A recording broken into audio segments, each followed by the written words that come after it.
Je pensais avoir tout compris de la vie. Je vivais dans une bulle, un monde fait de facilité, de confort et de caprices exaucés. Il me suffisait d'un mot, d'un soupir, d'un simple regard, et mon père s'occupait du reste. Une montre, il l'achetait. Un nouveau téléphone, il arrivait le lendemain, une paire de chaussures hors de prix. Rien n'était trop cher. Tout était à portée de main. Autour de moi, mes amis me rappelaient « Tu devrais penser à ton avenir ». Je riais. L'avenir? Pourquoi s'en préoccuper? Mon père avait de l'argent, beaucoup d'argent, et je croyais que ça durerait toujours. Mes journées étaient un mélange de luxe et d'oisiveté. Je me levais tard, mon petit déjeuner m'attendait dans ma chambre. Je passais mes heures devant des écrans ou dans les rues chics de la ville. Avec mes amis, nous mangions dans les meilleurs restaurants, habillés comme des mannequins, roulant dans des voitures trop rapides pour nos jeunes années. La vie était douce, insouciante, loin du moindre souci. Mais un matin, tout a changé. Mon père m'a appelé dans son bureau. Son visage était grave, ses yeux plus lourds que d'habitude. Il m'a demandé de m'asseoir. « Il faut qu'on parle », a-t-il dit. J'ai souri, croyant à une simple discussion. Mais ce jour-là, il n'a pas souri en retour. « Tu n'es plus un enfant », a-t-il commencé. « Tu dois apprendre à vivre par toi-même. » Je ne comprenais pas. Pour moi, tout allait bien. Je lui ai dit que je n'avais besoin de rien. « Non », a-t-il corrigé. « Tu as tout ce que je t'ai donné. Mais un jour, cela pourrait ne plus exister. Et ce jour-là, que feras-tu » Je n'ai pas pris ces mots au sérieux. Mais quelques semaines plus tard, je me suis réveillé dans une maison vide. Le silence m'a frappé. Pas de domestique, pas de bruit, pas de père, juste une lettre sur la table. Dans cette lettre, il m'annonçait qu'il était parti, pas pour fuir, pas pour mourir, mais pour me pousser à grandir. Il avait coupé l'accès à l'argent, au confort, à tout ce que j'avais toujours connu. Il voulait que je découvre la vraie vie, par moi-même. Je n'y ai d'abord pas cru. Mais tout avait disparu. Les comptes étaient vides. Les cartes, inutiles. Même mes amis s'étaient évanouis. Sans les soirées et les privilèges, je ne valais plus rien à leurs yeux. J'étais seul, perdu dans une maison trop grande, sans but. Alors, j'ai fait ma valise. Quelques vêtements, un carnet, un stylo. Et je suis parti. Sans destination, juste avec la certitude qu'il fallait avancer. Dans un quartier modeste, j'ai trouvé un petit café.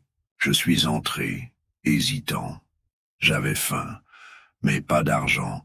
J'ai proposé de travailler. Le patron m'a regardé longuement, puis a dit « Tu peux laver les verres. Si tu bosses bien, tu mangeras. » Ce fut mon premier vrai jour de travail. Mon corps n'était pas habitué. J'avais mal partout. Mais le plat de pâtes qu'il m'a donné le soir avait un goût que je ne connaissais pas, celui de l'effort. Je dormais sur un banc. Le vent était froid, mais quelque chose en moi était en train de s'allumer.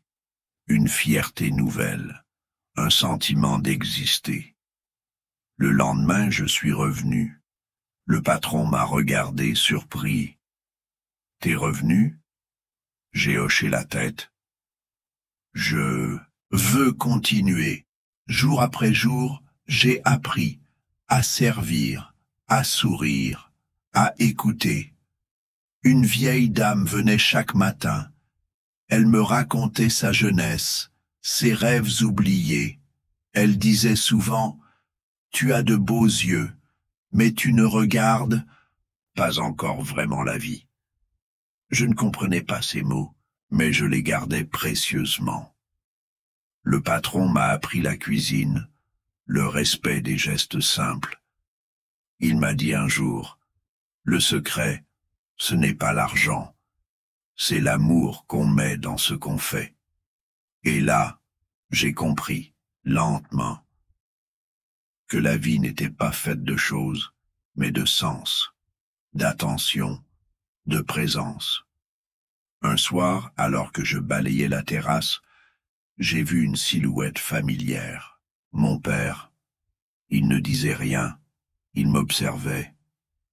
Quand je me suis approché, il a simplement dit « Je voulais voir ce que tu es devenu. » Et après un silence, « Je suis fier de toi. » Ces mots, je les attendais depuis longtemps. Mais étrangement, ce n'est pas eux qui m'ont bouleversé. Ce qui m'a touché, c'est de comprendre que je n'en avais plus besoin. Le lendemain, il est revenu comme un simple client. Il a bu un café. Puis, dans un moment de pause, il m'a tendu une enveloppe. « L'argent est à nouveau disponible si tu le veux. » J'ai regardé l'enveloppe. J'ai pensé à ce qu'elle représentait et j'ai dit « Merci, mais je crois que je n'en ai plus besoin. » Il a souri. « Tu as changé? » « Non, j'ai grandi, » ai-je répondu. Les mois ont passé. Un jour, le patron m'a convoqué. « Je pars à la retraite, » m'a-t-il dit. « Ce café, je veux te le laisser. » Mon cœur s'est arrêté. Puis, il a explosé de gratitude. J'ai accepté. J'ai repeint les murs, mis des fleurs, gardé la vieille machine à café. Et surtout, j'ai gardé l'âme du lieu. Aujourd'hui, je me lève tôt, avec fierté, avec envie. Et quand je vois un jeune garçon, bien habillé, sûr de lui, je ne le juge pas. Je me revois en lui. Je souris doucement, parce que je sais, la vraie richesse ne brille pas. Elle se construit, elle se mérite. Et parfois il faut tout perdre pour enfin apprendre à vivre.